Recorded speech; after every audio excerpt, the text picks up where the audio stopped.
नमस्कार and welcome you all to DRX mentor. मैं हूं डॉक्टर जैन और रेलवे फार्मासिस्ट 2024 के फॉर्म फिलअप होना स्टार्ट हो चुके हैं। आई विश कि आपने फॉर्म फिलअप किया होगा।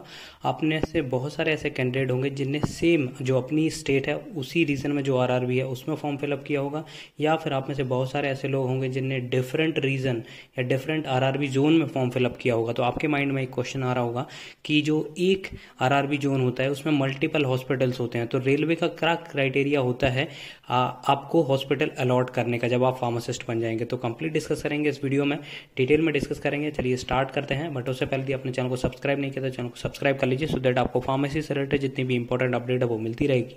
एडिशनली आप हमारे चैनल को भी ज्वाइन कर सकते हैं, जहां पर मात्र 29 रुपीज़ में आपको मिलेंगे प्रीवियस ईयर के रेलवे फार्मासिस्ट के क्वेश्चन, जो कि बहुत ज़्यादा इंपॉर्टेंट होते हैं। आपको जरूर से अटेम्प्ट करके जाना चाहिए।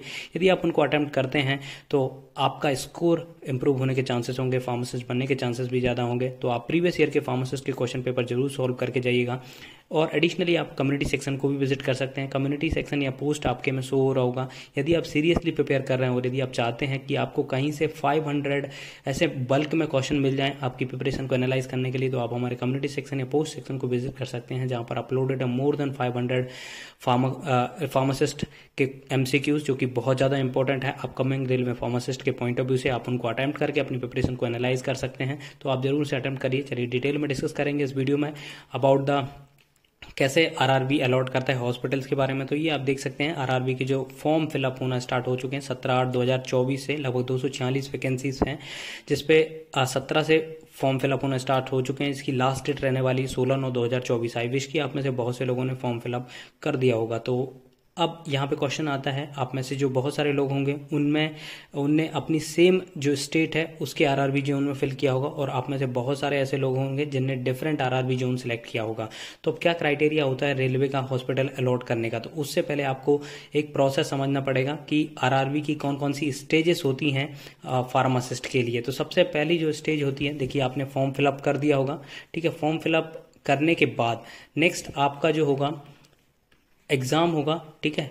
एग्ज़ाम में आप अपीयर होंगे। जब आपका एग्ज़ाम हो जाएगा तब आप उसमें मेरिट में आएंगे, ठीक है। इस बार कंपटीशन बहुत तगड़ा रहने वाला है। तो जब आप मेरिट में आ जाते हैं तब आपको बुलाया जाएगा डॉक्यूमेंट वेरिफिकेशन के लिए। एक बहुत इंपॉर्टेंट स्टेज होती है जहां पर आपके सारे डॉक्यूमेंट वेरीफाई किए जाते हैं, ठीक है। यहाँ पर एक मैं आपको बता देता हूँ कि आपके जितने भी डॉक्यूमेंट्स होंगे वो जिसमें से मैक्सिमम जो आपकी डिग्री होगी या डिप्लोमा होगा वो यूनिवर्सिटी को चेक करने के लिए भी जाता है। तो अपने जो भी डॉक्यूमेंट्स हैं वगैरह ओरिजिनल रखिएगा, अदरवाइज आपके कैंडिडेट जो है कैंसिल भी हो सकता है। देन जब आप डॉक्यूमेंट वेरिफिकेशन में पास हो जाते हैं फिर आपको बुलाया जाएगा मेडिकल एग्जामिनेशन में, ठीक है। मेडिकल एग्जामिनेशन में क्या होता है कि मेडिकल एग्जामिनेशन में सभी कुछ आपका टेस्ट किया जाता है। विजन टेस्ट हो गया, ऑडियोलॉजिकल टेस्ट हो गया, आपके ब्लड टेस्ट हो गए, ठीक है। उसके बाद आपकी हाइट वेट सभी कुछ मेज़र किया जाता है।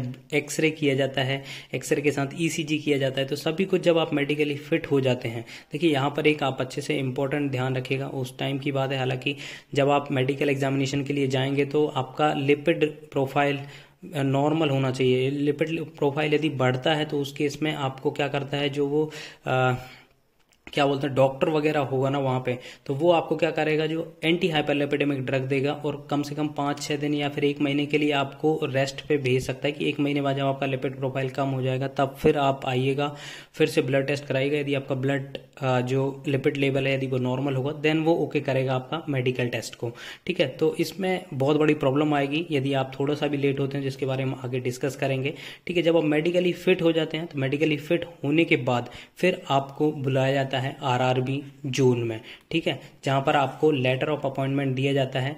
लेटर ऑफ अपॉइंटमेंट में आपको क्या होता है कि उसमें अब यहाँ पर मेन रोल आता है रेलवे का कि आपको वो कौन सा डिस्पेंसरी या हॉस्पिटल अलॉट करता है। तो देखिए सबसे पहले देख लेते हैं कि कितने हॉस्पिटल्स हैं आरआरबी जोन्स में। तो यहाँ पर आप देख सकते हैं बहुत बड़ी लिस्ट है रेलवे हॉस्पिटल्स की जोन वाइज। तो यहाँ पर देखिए सेंट्रल रेलवे, इसमें ये वाली जो वीडियो ये जो इन्फॉर्मेशन है मैं ऑलरेडी कवर कर चुका हूँ, ठीक है। आपको यदि देखना है तो मैं लिंक डिस्क्रिप्शन में दे दूंगा, वहाँ से जाके आप देख सकते हैं। अभी यहाँ पे शॉर्ट में हम डिस्कस करेंगे। तो देखिए सेंट्रल रेलवे में बहुत सारे हॉस्पिटल्स हैं, उसके बाद ईस्टर्न रेलवे हॉस्पिटल हैं। ईस्टर्न रेलवे में एक जो जोन है उसमें भी बहुत सारे हॉस्पिटल्स हैं। ईस्टर्न सेंट्रल रेलवे है।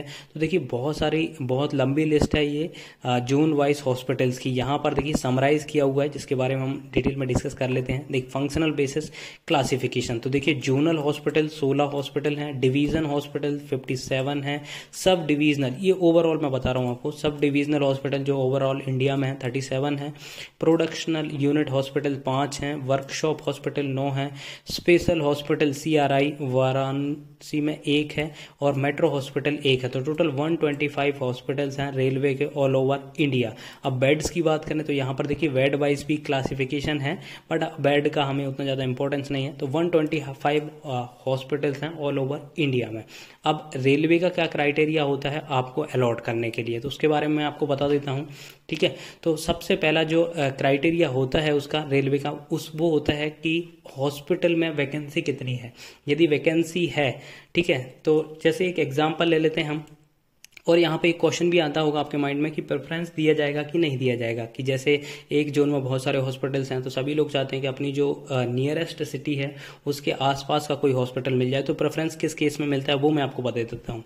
तो देखिए एक हम कोई भी जोन ले लेते हैं, जैसे कि WCR ले लेते हैं, वेस्ट सेंट्रल रेलवे, जो कि मध्य प्रदेश में है, और उसमें भोपाल, जबलपुर, कटनी, बीना, ये 4 हॉस्पिटल मान के चलो कि 4 हॉस्पिटल आते हैं। इसके साथ भी और हॉस्पिटल आते हैं बट हमने 4 ही इधर पे इंक्लूड किया है। अब जैसे ही आप क्लियर करके जाते हैं, ठीक है, अपना exam, document verification, medical examination, फिर आपको प्रेफरेंस किन केस में दिया जाएगा। सबसे पहले उस केस में नहीं दिया जाएगा यदि देखिए आप जाते हैं, आप फर्स्ट ज्वाइन ही होते हैं, आप जैसे जाके ज्वाइन करते हैं, तो यदि कहीं पे कोई फार्मासिस्ट रिटायर हो रहा है या फिर कहीं पे अर्जेंट नीड है, उस केस में आपको प्रेफरेंस नहीं दिया जाएगा, डायरेक्टली भेज दिया जाएगा, तो आपको जाके वहां पर ज्वाइन करना पड़ेगा। लेकिन जो सेकंड कंडीशन है, जैसे कि आप ज्वाइन करके गए, ठीक है, आप सबसे पहले ज्वाइन किए, ज्वाइन करने के बाद जैसे मान लीजिए कि भोपाल हॉस्पिटल में भी खाली है, जबलपुर में भी खाली है, कटनी में भी खाली है और बीना में भी खाली है, तो अब यहाँ पर आपको प्रेफरेंस दिया जाएगा कि आप भोपाल, जबलपुर, कटनी, बीना में से कोई भी हॉस्पिटल चूज करते हैं। ठीक है, तो आप फर्स्ट ज्वाइन ही थे, मान लो आपका नियर टू भोपाल है तो आपने भोपाल ऑप्ट कर लिया, अब बची सिर्फ 3 वैकेंसी। अब जो सेकंड ज्वाइन ही आएगा उसके पास भी 3 ऑप्शन मिल जाएंगे, जबलपुर, कटनी, बीना का, तो ठीक है, उसने जबलपुर ले लिया।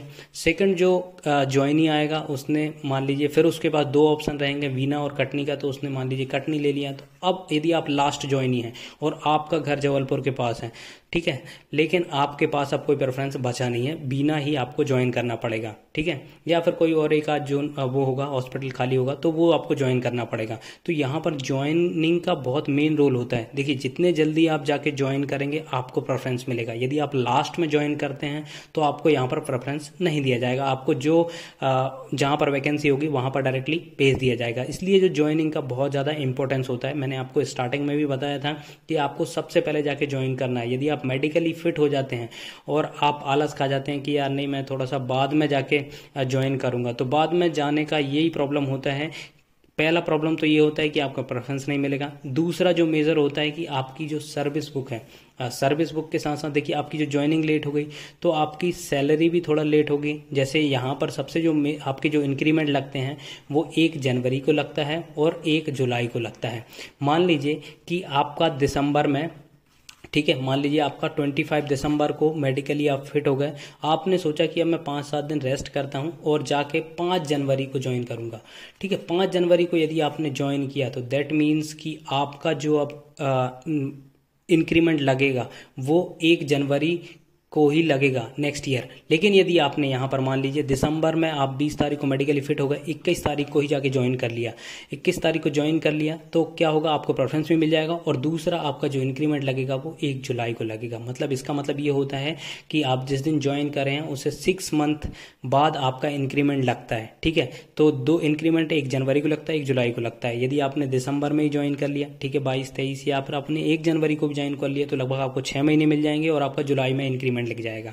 ठीक है, अदरवाइज यदि आपने लेट किया और आपने 4-5 जनवरी जाके ज्वाइन किया तो मतलब आपका जो इंक्रीमेंट होगा वो 1 जनवरी को लगेगा, जो कि लगभग 1 साल हो जाएगा। आप जिसने जनवरी में ज्वाइन किया है, मतलब जिसका इंक्रीमेंट 1 जुलाई को लगा है, उससे लगभग आप 6 महीने लेट हो जाते हैं। तो सैलरी में भी बहुत डिफरेंस आता है। ठीक है, उसके बाद फिर आपकी सीनियरिटी लूज होती है, क्योंकि आपसे पहले जो ज्वाइन कर लिए वो आपसे सीनियर हो जाते हैं, तो कभी प्रमोशन वगैरह की चांसेस आती हैं या कुछ अपॉर्चुनिटी की बात आती है तो वहाँ पर सीनियर्स को असाइन की जाती है। तो यदि आपने लेट ज्वाइन किया तो आपको सीनियरिटी भी लॉस होती है। तो जितने जल्दी हो सके उतने जल्दी जाके ज्वाइन करना चाहिए। किसी भी फार्मासिस्ट नहीं, किसी भी फार्मासिस्ट की बात कर रहा हूँ या किसी भी गवर्नमेंट जॉब की बात कर रहा हूँ मैं। यदि आप जाते हैं, ज्वाइन करते हैं, जल्दी ज्वाइन करते हैं तो आपको सीनियरिटी मिलेगी प्लस आपका इंक्रीमेंट भी जल्दी लगता है। तो आई होप ये इन्फॉर्मेशन आपको अच्छी लगी होगी। अच्छी लगी तो प्लीज़ चैनल को सब्सक्राइब करिए, वीडियो को लाइक करिए, शेयर करिए एंड कमेंट करिए। Thank you. नमस्कार एंड वेलकम।